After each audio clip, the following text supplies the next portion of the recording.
ఈ క్రింది వాక్యాలలోనే సంశ్లిష్ట వాక్యం అన్నాడు. సంశ్లిష్ట వాక్యం అంటే ఏంటో తెలియాలండి. సంశ్లిష్ట వాక్యం అంటే ఏంటి? ఒక సమాపక క్రియ, ఒకటి కంటే ఎక్కువ అసమాపక క్రియలు ఉంటే అటువంటి వాక్యాన్ని సంశ్లిష్ట వాక్యం అంటారు.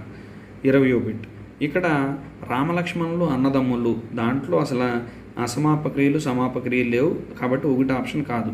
ఎండ వచ్చింది కానీ చలి ఇంకా పోలేదు, అదేంటంటే కానీ, లేదంటే మరియు, లేదంటే కాబట్టి ఇలా వస్తే ఏంటంటే అది సంయుక్త వాక్యం అండి. రెండోది ఏంటంటే ఆప్షన్ 2 సంయుక్త వాక్యం అవుతుంది. కానీ ఇక్కడ మనకు అడిగింది ఏంటి? సంశ్లిష్ట వాక్యం. కాబట్టి మూడోది అన్నయ్య ఇప్పుడే వచ్చి వెళ్ళాడు. వచ్చి అనేది ఏంటంటే అసమాపక క్రియ. వెళ్ళారు అనేది ఏమో సమాపక క్రియ. కాబట్టి ఒక సమాపక క్రియ, ఒక అసమాపక క్రియ ఉంది. కాబట్టి ఆప్షన్ 3 ఆన్సర్ అవుతుంది. తర్వాత 4th ఆప్షన్ ఏంటి? పరీక్షా ఫలితాలు రేపు వచ్చేస్తాయేమో, అది సందేహంగా ఉంది. కాబట్టి మనకు ఆప్షన్ 3 అండి. 20వ బిట్